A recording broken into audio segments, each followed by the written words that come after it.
17장. 하나님께서 모세에게 말씀하셨다. 이스라엘 백성에게 전하여 그들에게서 지팡이를 거두어라. 각 지파의 지도자에게서 지팡이 하나씩 모두 12개를 거두어라. 각 지도자의 이름을 지팡이에 써라. 먼저 아론부터 레위의 지팡이에 아론의 이름을 쓰고 나머지 지팡이들에도 각 지파 지도자들의 이름을 써라. 그것들을 회막 안 내가 너희와 약속을 맺은 증거판 앞에 놓아라.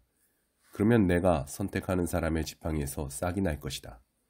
이스라엘 백성이 너희에게 쉴 새 없이 쏟아내는 불평을 내가 그치게 하겠다. 모세가 이스라엘 백성에게 전하자 그들의 지도자들이 각 지파마다 하나씩 모두 12개의 지팡이를 건넸다. 아론의 지팡이도 그 가운데 있었다. 모세는 그 지팡이들을 증거의 장막 안 하나님 앞에 펼쳐놓았다. 이튿날 모세가 증거의 장막 안으로 들어가 보니 아론의 지팡이, 곧 레위 지파의 지팡이에 정말로 싹이 돋아나 있었다. 싹이 돋아나서 꽃이 피고 아몬드 열매까지 열려 있었다. 모세가 지팡이들을 모두 하나님 앞으로 가지고 나와 이스라엘 백성에게 보여주자 그들이 찬찬히 훑어보았다. 지도자들이 저마다 자기 이름이 적힌 지팡이를 가져갔다. 하나님께서 모세에게 말씀하셨다. 아론의 지팡이를 증거판 앞에 도로 갖다 놓아라. 그것을 간직하여 반역자들에게 경종이 되게 하여라. 이것으로 백성이 나에 대한 불평을 그치고 자기 목숨을 건지게 될 것이다. 모세는 하나님께서 명령하신 대로 행했다. 이스라엘 백성이 모세에게 말했다. 우리는 죽은 것이나 다름없습니다. 이것은 우리에게 내리는 사형 선고입니다. 하나님의 성막에 가까이 가는 사람은 누구든지 죽을 텐데 우리 모두 망한 것이 아닙니까? 18장. 하나님께서 아론에게 말씀하셨다. 성소와 관련된 죄를 다루는 일은 너와 네 아들들과 네 아버지의 집안이 책임져야 한다. 제사장의 직무와 관련된 죄도 너와 네 아들들이 책임져야 한다. 레위 지파에 속한 네 형제들을 명부에 올려라. 그들이 너와 함께 있게 하여 너와 네 아들들이 증거의 장막에서 일할 때 너희를 돕게 하여라. 그들은 내게 보고하고 장막과 관련된 일을 해야 한다. 그러나 그들은 제단의 거룩한 기구에는 조금도 관여해서는 안 된다. 이를 어기면 죽임을 당할 것이다. 그들뿐 아니라 너희도 죽을 것이다. 그들은 너희 곁에서 회막을 돌보는 일, 곧 회막과 관련된 일을 해야 한다. 그 밖에 다른 사람이 너희를 도울 수는 없다. 너희가 할 일은 성소와 제단을 보살펴서 이스라엘 백성에게 진노가 더 이상 내리지 않게 하는 것이다. 너희 형제인 레위인은 내가 온 이스라엘 자손 가운데서 직접 뽑은 사람들이다. 내가 그들을 너희에게 선물로 주어 회막 일을 돕도록 하겠다. 그러나 제사장으로 섬기면서 제단 근처와 휘장 안에서 하는 일은 너와 네 아들들이 해야 한다. 제사장의 직무는 내가 너희에게만 주는 선물이다. 아무도 그 일을 대신할 수 없다. 다른 사람이 함부로 성소에 들어오다가는 죽임을 당할 것이다. 하나님께서 아론에게 말씀하셨다. 나의 헌물 곧 내가 이스라엘 백성에게서 받는 모든 거룩한 제물을 네게 맡긴다.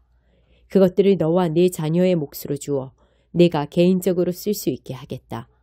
이것은 영원한 규례다. 제물 가운데서 남은 것, 곧 곡식 제물과 속죄 제물과 보상 제물 가운데서 불사르지 않고 남은 것은 무엇이든 너와 네 아들들의 몫이다. 그것은 지극히 거룩한 것이니 경건한 마음으로 먹어라. 남자는 누구나 그것을 먹을 수 있다. 너는 그것을 거룩하게 다루어라. 이스라엘 백성이 흔들어 바치는 제물도 내 몫이다. 내가 그것을 너와 내 아들, 딸들에게 선물로 준다. 이것은 영원한 규례다. 내 집에 있는 정결한 사람은 누구나 그것을 먹을 수 있다. 가장 좋은 올리브 기름과 가장 좋은 새 포도주와 곡식, 곧 그들이 수확의 첫 열매로 하나님에게 바친 것도 네게 준다. 그들이 하나님에게 바친 첫 수확물은 모두 내 것이다. 내 집에 있는 사람 가운데 정결한 사람은 누구나 그것을 먹을 수 있다. 완전한 헌신의 제물도 내 몫이다. 짐승이든 사람이든 처음 태어난 것으로 하나님에게 바친 것은 모두 내 몫이다. 다만 처음 태어난 것 자체를 받는 것이 아니라 그것을 대속하는 값을 받는 것이다. 사람의 맏아들과 정결한 짐승의 첫 새끼는 그것을 바친 사람이 되사고 너는 그가 되사면서 치른 값을 받는다. 태어난 지 한 달 된 것부터 되살 수 있는데 대속하는 값은 성소 표준 세겔로 은 5세겔이다. 1세겔은 20게라다. 이와 달리 수소의 첫 새끼나 양의 첫 새끼나 염소의 첫 새끼는 값을 받고 돌려주지 않는다. 그것들은 거룩한 것이다. 대신에 너는 그것들의 피를 제단에 뿌리고 그것들의 지방을 불살라 바치는 제물, 곧 하나님을 기쁘게 하는 향기로 불살라 바쳐야 한다. 그러나 흔들어 바치는 제물의 가슴과 오른쪽 넓적 다리가 네 몫인 것처럼 그것들의 고기도 내 몫이다. 이스라엘 백성이 하나님을 위해 따로 마련한 모든 거룩한 제물을 내가 너와 네 자녀들에게 준다. 이것은 너와 네 자녀들이 지켜야 할 영원한 규례로 하나님 앞에서 맺은 영원불변의 소금 언약이다. 하나님께서 아론에게 말씀하셨다. 너는 땅에서는 받을 유산이 없다. 작은 땅이라도 네 몫은 없다. 내 몫의 땅은 나다. 이스라엘 백성 가운데서 네가 받을 유산은 바로 나밖에 없다. 나는 레위인에게 회막에서 일하는 대가로 이스라엘의 11조 전부를 준다. 이제부터 이스라엘 백성은 회막을 드나들지 못한다. 회막에 드나드는 죄를 지을 경우 벌을 받게 될 것인데 그 벌은 바로 죽음이다. 회막에서 일할 수 있는 사람은 오직 레위인뿐이다. 이것을 어길 경우 모든 책임은 레위인이 진다. 이것은 언제나 지켜야 하는 규례다. 레위인은 이스라엘 백성 가운데서 유산을 받지 못한다. 대신에 이스라엘 백성이 하나님에게 제물로 바치는 11조를 내가 그들에게 준다. 그래서 내가 이런 규례를 주는 것이다. 레위인은 이스라엘 백성 가운데서 땅을 유산으로 상속받지 못한다. 하나님께서 모세에게 말씀하셨다. 레위인에게 전하여라. 그들에게 이렇게 일러주어라. 내가 너희에게 유산으로 정해준 11조를 이스라엘 백성에게서 받으면 너희는 거기서 10분의 1을 떼어 하나님에게 제물로 바쳐야 한다. 내가 너희의 제물을 다른 사람들이 타작마당에서 바치는 곡식 제물이나 술통에서 따라 바치는 포도주와 똑같은 것으로 여길 것이다. 너희가 이스라엘 백성에게서 받는 모든 11조에서 일부를 하나님에게 제물로 바치는 절차는 이러하다. 이 11조 가운데서 하나님의 몫을 떼어 제사장 아론에게 주어라. 너희가 받는 모든 것 가운데서 가장 좋고 지극히 거룩한 것을 하나님의 몫으로 떼어 놓아야 한다. 너는 레위인에게 이렇게 일러주어라. 너희가 가장 좋은 것을 바치면 남은 것은 내가 다른 사람들이 타작마당에서 바치는 곡식이나 술통에서 따라 바치는 포도주와 똑같은 것으로 여길 것이다. 너희와 너희 집안 사람들은 언제 어디서든 그것을 먹어도 된다. 그것은 회막에서 일하는 대가로 내가 너희에게 주는 몫이다. 너희는 가장 좋은 것을 바침으로써 죄를 면하게 될 것이다. 너희는 이스라엘 백성의 거룩한 제물을 더럽히지 않도록 하여라. 그래야 너희가 죽지 않을 것이다. 55편 다윗의 시. 하나님, 귀를 열어 내 기도를 들어주소서. 내가 문 두드리는 소리 못 들은 채 마소서. 가까이 오셔서 속삭이듯 응답해 주소서. 주님이 몹시도 필요합니다. 저들이 죄에 죄를 쌓고 원색적인 비방을 늘어놓으면 비열한 목소리에 내 온몸이 떨리고 사악한 눈초리에 기가 죽습니다. 뱃속이 온통 뒤틀리고 죽음의 망령이 나를 짓누릅니다. 두려워 덜덜 떨며 머리부터 발끝까지 진저리를 칩니다. 스스로 묻습니다. 누가 내게 날개를 달아줄까? 비둘기 같은 날개를. 비둘기 날개 퍼덕여 이곳을 벗어나게 하소서. 평화와 고요를 맛보게 하소서. 시골길을 걸으며 숲속 오두막에서 쉬게 하소서. 광풍이 난무하는 이 험악한 곳에서 벗어나게 해주소서. 주님, 호되게 꾸짖으소서. 저들의 혀를 베어 버리소서. 소름이 끼칩니다. 저들은 도성을 폭력배의 가축장으로 만들고 뒷골목을 배회하며 낮이고 밤이고 싸움질을 해댑니다. 거리에는 쓰레기가 흘러넘치고 상인들이 환한 대낮에 바가지를 씌우며 사기칩니다. 나를 모욕한 자가 동네 불량배였다면 차라리 내가 달게 받았을 것을, 욕설을 내뱉은 자가 남모르는 악인이었다면 내가 신경 쓰지도 않았을 것을. 그러나 그 자가 바로 너, 나와 함께 자란 나의 가장 친한 벗이라니. 우리가 팔짱 끼고 함께 걷던 그 기나긴 시간, 하나님 이야기에 시간 가는 줄 몰랐지. 저 배신자들을 잡아 산채로 지옥에 보내소서. 저들이 극심한 공포를 맛보게 하시고 저주받은 삶의 황폐함을 낱낱이 느끼게 하소서.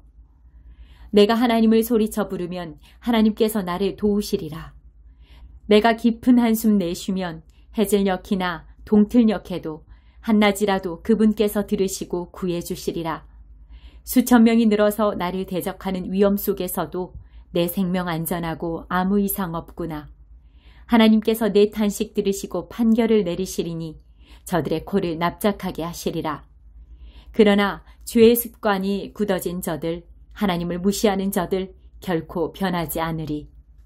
내 가장 친한 벗이 친구들을 배신하니 자기 말을 스스로 뒤집고 말았다. 평생 그의 말에 매료되었던 나, 그가 나를 공격할 줄은 꿈에도 몰랐다네.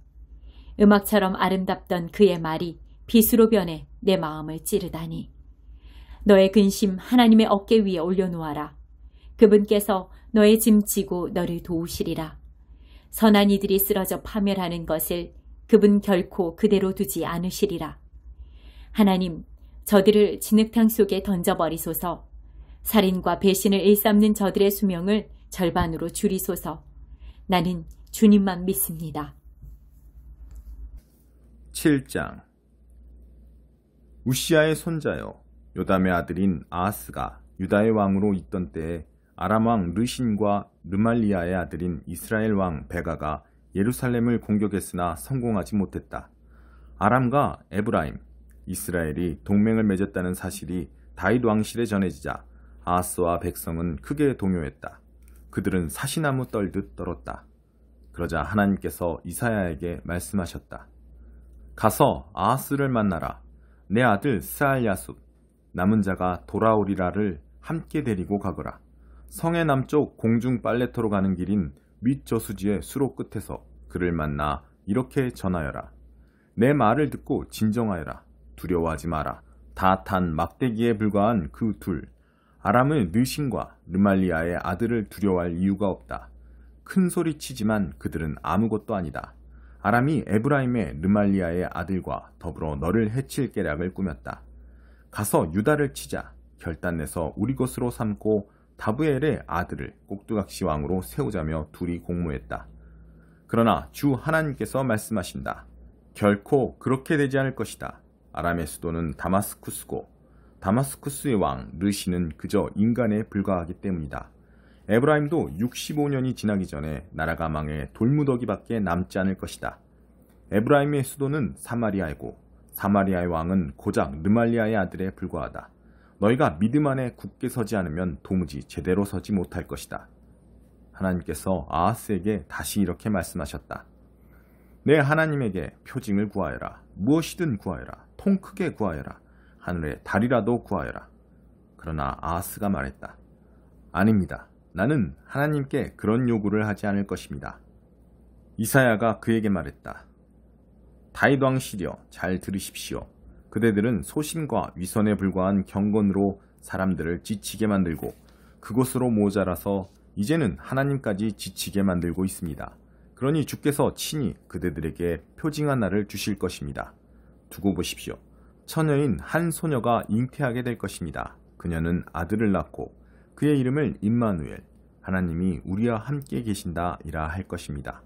그 아이가 12살이 되어 도덕적 판단을 할 수 있을 때가 되면 전쟁의 위협이 끝나 있을 것입니다. 그러니 마음을 놓으십시오. 그대들을 그토록 근심케 하는 저 두 왕은 그때쯤 사라져 없어지게 될 것입니다. 그러나 이 경고도 함께 들으십시오.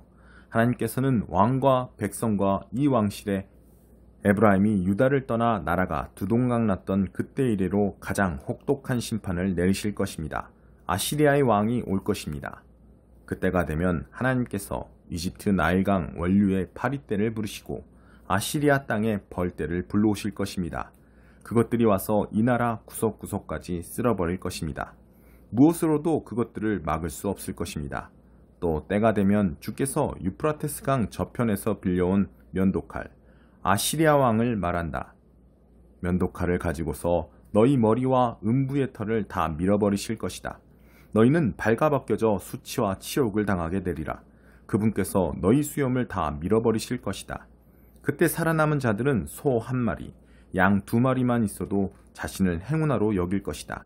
적어도 우유는 많을 테니 말이다. 그 땅에 남은 자들은 극히 간소한 음식, 버터와 꿀만으로 사는 법을 배워야 할 것이다.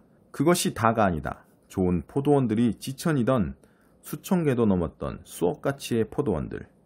이 나라가 조그만 잡초밭으로 바뀔 것이다. 어디를 보아도 잡초와 가시덤불밖에 없으리라. 아무짝에도 쓸모없는 잡초밭이 토끼 사냥 때나 소용있을지 모르겠다. 소와 양들만이 먹을 것을 찾아 이리저리 헤매고 다니겠지만 잡초뿐인 그 땅, 예전에 비옥하고 잘 가꿔진 과수원과 들판은 흔적조차 찾을 수 없을 것이다. 야고보서 1장. 하나님과 주 예수의 종인 나 야고보는 다가올 그 나라를 바라보며 이 땅에서 뿔뿔이 흩어져 살아가는 12지파에게 편지합니다. 평안하신지요? 시련을 견디는 믿음. 친구 여러분, 시험과 도전이 사방에서 여러분에게 닥쳐올 때 그것을 더할 나위 없는 선물로 여기십시오. 여러분도 알다시피 시련을 겪을수록 여러분의 믿음 생활은 훤히 그 실체가 드러날 것입니다. 그러니 성급하게 시련에서 벗어나려고 하지 마십시오. 시련을 충분히 참고 견디십시오. 그러면 여러분은 성숙하고 잘 다듬어진 사람, 어느 모로 보나 부족함이 없는 사람이 될 것입니다. 여러분이 무엇을 어떻게 해야 할지 모르겠거든 아버지께 기도하십시오. 그분은 기꺼이 도와주시는 분이십니다. 여러분은 그분의 도우심을 받게 될 것이며 그분의 도우심을 구할 때 부끄러움을 당하지 않을 것입니다. 망설이지 말고 믿음을 가지고 담대히 구하십시오. 기도해 놓고 염려하는 사람은 바람에 밀려 출렁이는 물결과 같습니다. 그런 식으로 태도를 정하지 않은 채 바다에 표류하는 사람은 주님께 무언가 받을 생각을 하지 마십시오. 망했던 사람이 다시 일어설 기회를 얻거든 박수를 보내십시오. 거들먹거리던 부자가 곤두박질 쳐도 박수를 보내십시오. 부귀영화는 들꽃처럼 덧없는 것이니 거기에 기대지 마십시오. 여러분은 해가 떠서 뜨거운 열을 뿜으면 꽃이 시든다는 것을 잘 알고 있습니다. 꽃잎은 시들고 그 아름답던 모습도 어느새 바싹 마른 꽃대로 변하고 맙니다. 부유한 삶의 모습은 그러합니다.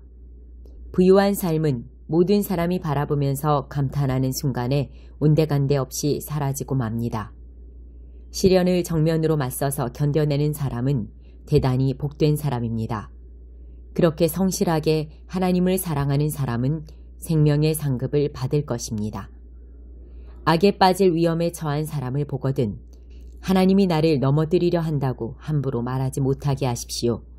하나님께서는 악에 영향받는 분도 아니시며 누군가의 앞길에 악을 들이미는 분도 아니십니다. 유혹을 받아 악에 굴복하는 것은 전적으로 우리 자신입니다. 우리는 누구도 탓해서는 안 됩니다. 탓하려면 자꾸 곁눈질하고 유혹에 이끌리는 우리 자신의 타오르는 욕심을 탓할 것밖에 없습니다. 욕심이 잉태하면 죄를 낳습니다. 그리고 죄가 자라서 어른이 되면 진짜 살인자가 됩니다. 그러니 사랑하는 친구 여러분, 가던 길에서 벗어나지 마십시오.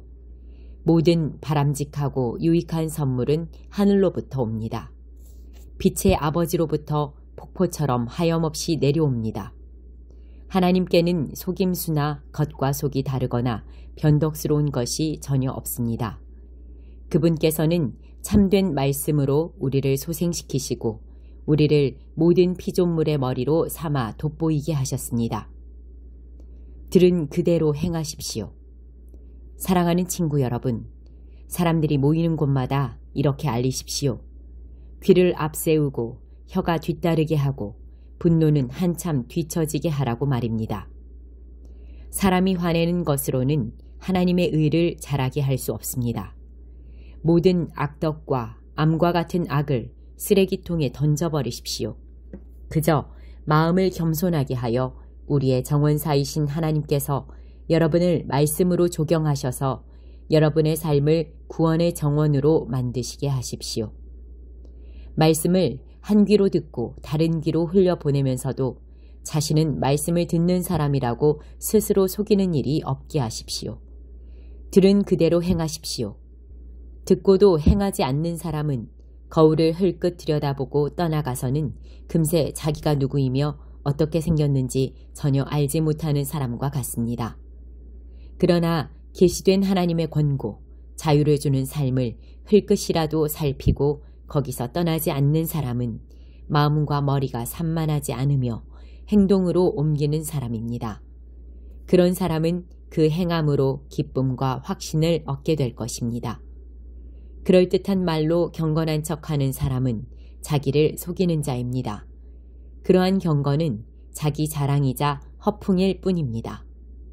하나님 아버지 앞에서 인정받는 참된 경건은 어려움을 겪는 집 없는 사람과 사랑받지 못하는 사람들을 보살피고 하나님을 모르는 세상에 오염되지 않도록 조심하는 것입니다.